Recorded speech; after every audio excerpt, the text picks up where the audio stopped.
Hi, welcome to Financial Engineering and Risk Management. This module will give you a course overview. The main purpose of this module is to give you a background of why financial markets exist, what financial products do for people, what are the central problems in financial engineering and risk management, what kind of mathematics is involved in there, how do you model these problems, and then we'll end it up with one simple example of how an argument of no arbitrage works. You will notice as the course progresses that no arbitrage is the central theme that's going to flow through about half of this course. So I'll give you one example, and that's when we are going to stop and then go into more specifics in the next module.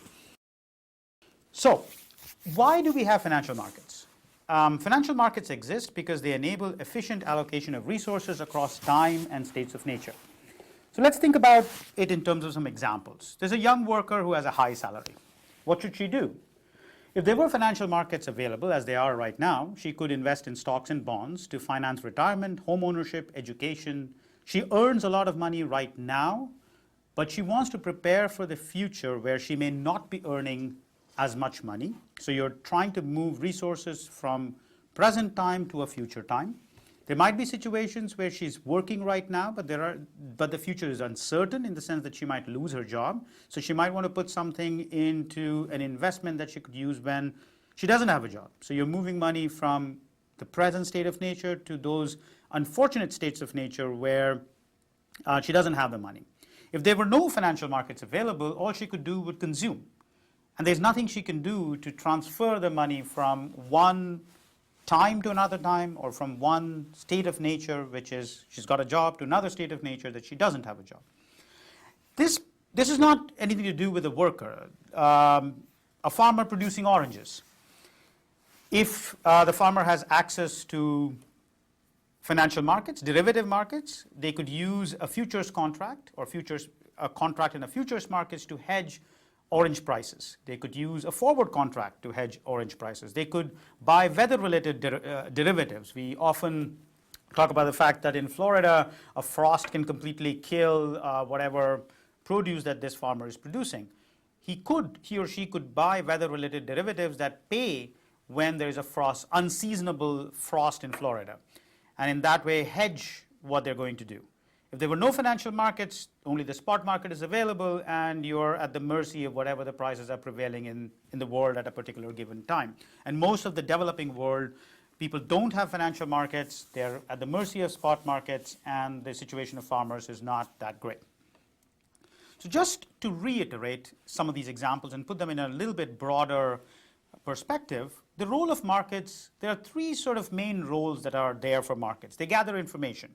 Everybody that's trading in a particular commodity, a particular stock, a particular metal, a particular agricultural product, they all get organized in a market. All that information that is percolating in different people gets congregated in this one market, and then there is a way that everybody can make use of this information. Markets also aggregate liquidity. Instead of breaking up each market into small little markets, all the demand and supply get together, and so price discovery becomes better. All of these ideas we will talk about as the course progresses in particular instances, tell you concretely how this is happening. But for now, I just want to put in a seed of some thoughts as to why people talk about markets. Markets also promote efficiency and fairness, particularly when they are transparent. There's a lot of push for transparency in prices because when there is transparency, there is efficiency, there's fairness, everybody gets to use the same information. There aren't people with insider information, and that's one of the reasons why SEC and other regulatory agencies want to go after people who use insider information, because if you use insider information, that information that doesn't get revealed in the markets, it doesn't promote efficiency, it doesn't promote fairness. And in some sense, if the markets are well functioning, everybody gets to benefit from the aggregate information that is available. A little bit more on the products. Products are objects that people create to satisfy needs. In the previous slide, I talked about the orange farmer looking at futures contracts and weather derivatives to hedge risk. The same products could also be used for speculation. CDOs, which is collateralized debt obligations, which were these products that have been blamed for the financial crisis. These products were created initially to hedge risk. The fact that people were exposed to certain obligors who may or may not pay, and they wanted to hedge their risk by buying products that would pay in case the debtor doesn't pay. But the same products also allow for speculation. So in some sense, financial engineering and risk management are dual sides of the same coin. People produce products, engineer products, so that could be used for risk management, but they could also be used for speculation. Products allow you to raise funds. In some sense, venture capitalists. They're also a financial market. They raise funds to fund risky organizations, and they get their returns from them. You can also use it to fund liabilities. You want to buy a house. You want to send your children to school, to college. You can put away money right now, manage your money. You could have annuities set up. You could have funds set up which will make sure that at a particular designated point in time you have a certain amount of money available, and they will manage it for you. So all of these are products that are developed to satisfy particular needs. They are typically traded in a market, so their price gets discovered by looking at information. And so that's sort of the space in which we're going to be operating, a space of financial markets and the space of products. Financial markets can be modeled in several different ways. There are two sort of gross categorizations that people make. Discrete time markets. You could have single period discrete time markets. You could have multi-period discrete time markets. These are markets where time progresses in discrete units, a month, a year, a quarter, and so on. Now, what happens with discrete time markets is that most of the concepts of financial engineering can be taught with very much less sophisticated mathematics. But the problem with discrete time markets is that typically there are no closed form solutions. You have to resort to numerical calculations. But in this day and age when computation has become cheap, more and more people are resorting to discrete time markets because you can have very fancy features that you could put into these markets, and then you can compute using a computer and get the answers that you want. The other kind of market is continuous time models, where you model time as continuously changing instead of discretely moving in steps. The advantage of a continuous time model is that you get closed form solutions. The disadvantage of continuous time models is that you have to use very sophisticated mathematics to take into consideration the fact that the time is continuous. The focus of this course is going to be on discrete time multi-period models. There's a little caveat that we will talk about some continuous time concepts, such as the Black-Scholes formula. Instead of deriving the Black-Scholes formula in continuous time, we will look at a discrete time model, which is an approximation, and then as a limit, convince you that the Black-Scholes formula is a reasonable formula. So the focus will be on discrete time models so that we can keep the mathematics at a manageable level and yet be able to give you all the intuition behind the financial engineering models and applications that we are interested in. So the topic that always comes up is what's the difference between financial economics and financial engineering? So here's a sort of very gross dichotomy between them. Financial economics is concerned with pricing equities, bonds, interest rates, and other assets. They want to set interest rates as well. They use equilibrium arguments to set the prices of these assets, which are typically called primary assets, or the assets from which other assets are constructed. Financial engineering typically assumes the prices of equities and interest rates as given. So they rely on financial economics to tell us what these prices are going to be and what the interest rates are going to be, and then use that as a starting point to price derivatives using something called the no arbitrage condition. As we go further, the last slide of this module is going to be on the no arbitrage condition. That condition is one of the cornerstones of financial engineering, and we'll see different versions of it as the modules progress. But this dichotomy is not even close to being complete. The capital asset pricing model, which we will see on a module on asset allocation, is of interest to both financial engineers and financial economics. The crude difference that I wanted to keep in mind is simply that financial economics is about primary assets, and financial engineering assumes the prices of the primary assets and wants to do more about the derivative assets. So what are the main problems in financial engineering? There are three big areas of financial engineering: security pricing, and this is about pricing the derivative securities, forwards, swaps, futures, options, CDOs, CMOs, these are all products that were created by financial engineers, and somehow one has to assign a price to them. When you assign prices to them, you assume that the price of the financial primary securities is given, and then you use a no arbitrage condition to set the prices of the derivative securities. Another big area of financial engineering is portfolio selection. Here the goal is to choose a trading strategy to maximize the utility from consumption and final wealth. It's intimately connected to security pricing. In single period portfolio selection problems are something called the Markowitz portfolio selection problems. This is a very important part of financial engineering, and we will devote a significant portion of time trying to understand what portfolio selection is, in particular Markowitz portfolio selection and how it can be extended to multi-periods. Portfolio selection also gets related to something called real options. Real options are entities that you're buying. Instead of buying a financial product, an option on a financial product, you're buying an option on real operations, and it also gets connected to portfolio selection. The third important part of financial engineering is risk management, and risk management deals with understanding the inherent risks in a portfolio. We want to understand tail risk, what is the probability of large losses. We will talk about value at risk and conditional value at risk as the measures. These measures were initially introduced for risk management. You have the portfolio already given, you just want to understand what's going to happen to the value of your portfolio at different scenarios.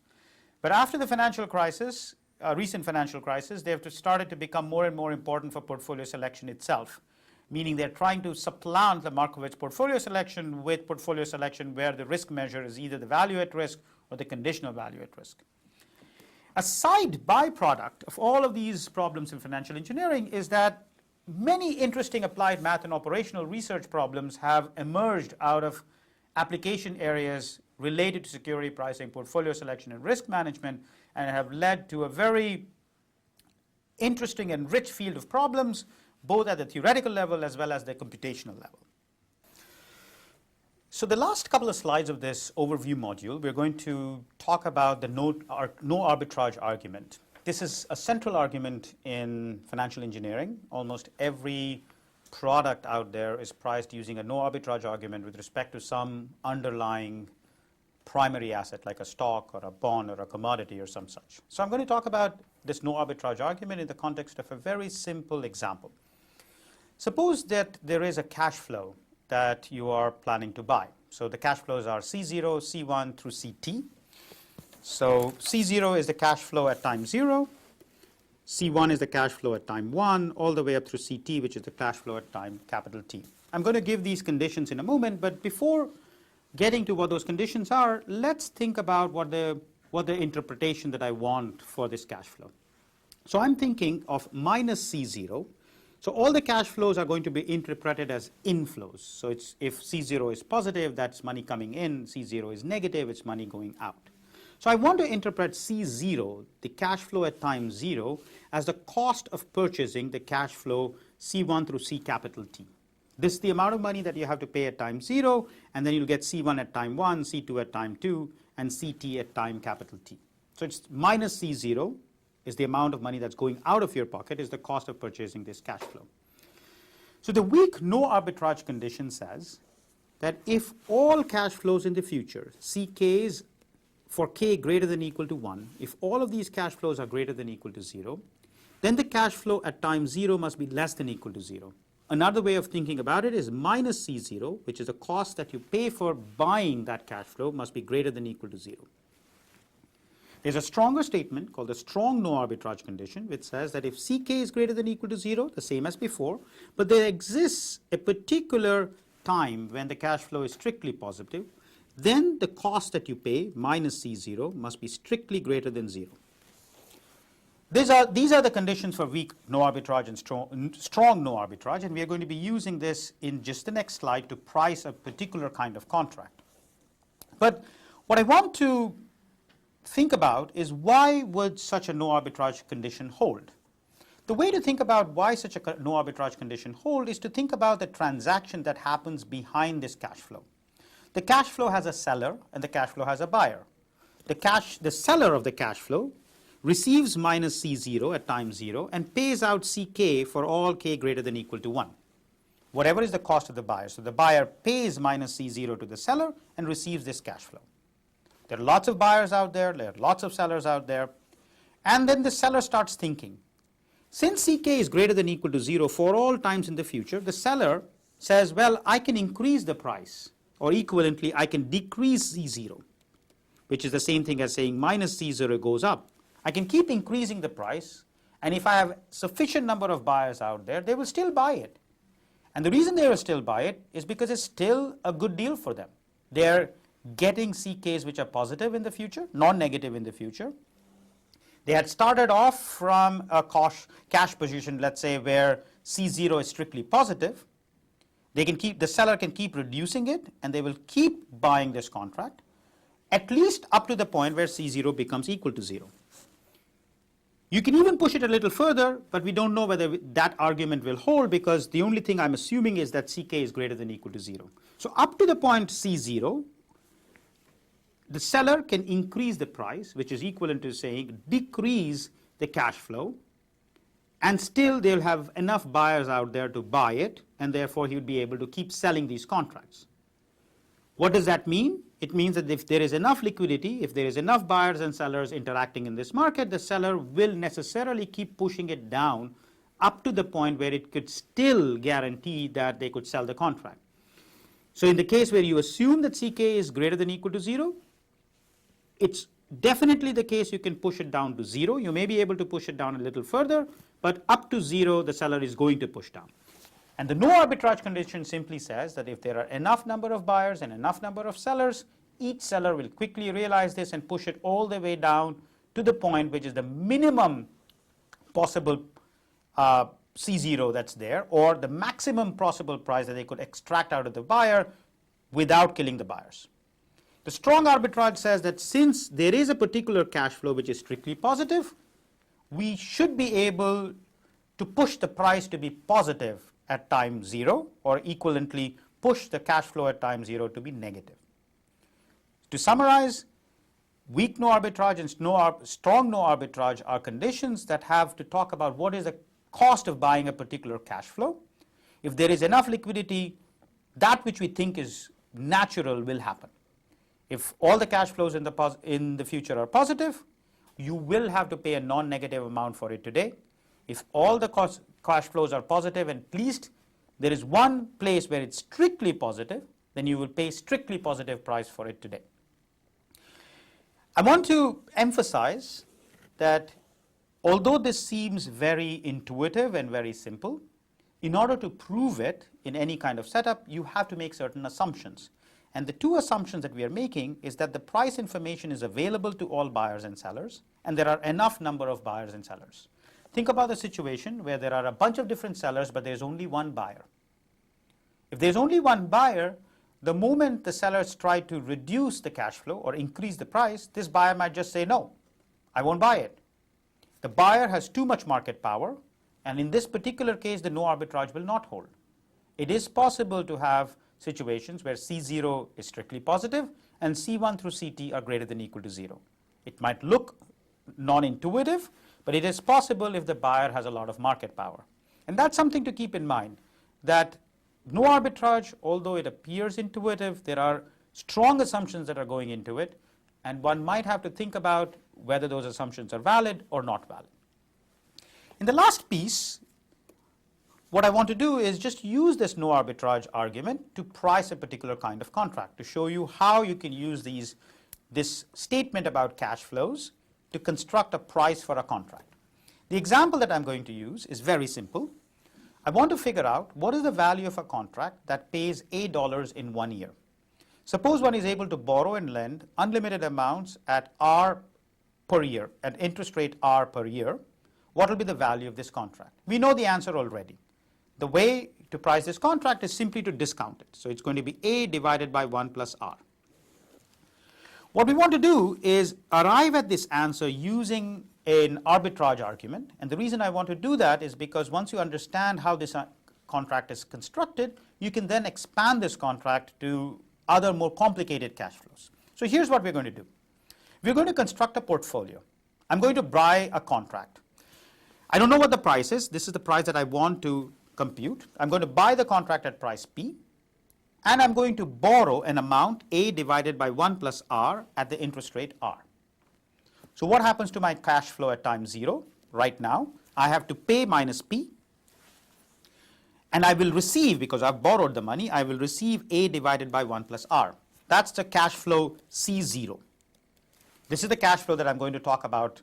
I'm going to use a no arbitrage trying to fix it. What happens to the cash flow in 1 year?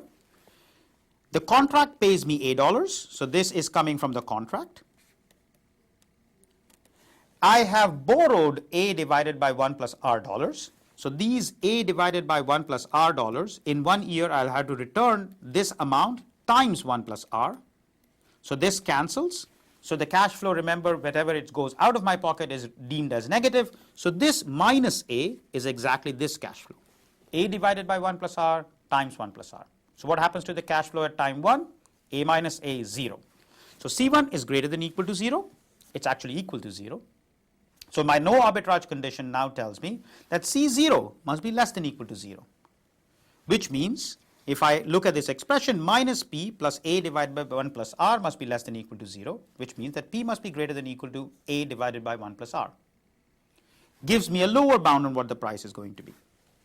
Now, let's reverse the entire argument. You sell the contract and you receive a cash flow P. You lend an amount A divided by 1 plus R at the interest rate R, so that money goes out of your pocket. So this becomes your cash flow at time 0. What happens to the cash flow at time 1? The contract, which you have now sold, so you have to be responsible for paying minus A to whoever bought it. This much amount of money was lent, so it comes back.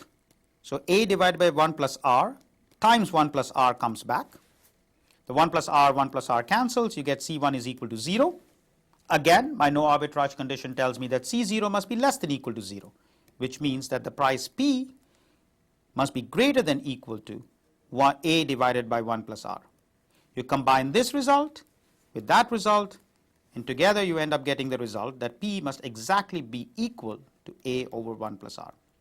The no arbitrage condition in this particular case is an overkill, but it's a nice example because you know the answer already, and it allows you to construct the argument in a very simple setting so that you can see that the argument exactly comes out in terms of the interest rate, how it's connected, how one side of a portfolio gives you a lower bound, another side of the portfolio gives you an upper bound, and when these upper and lower bounds are the same, you end up getting the price.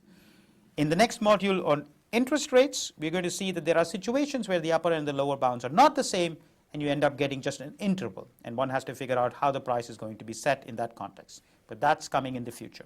Thank you.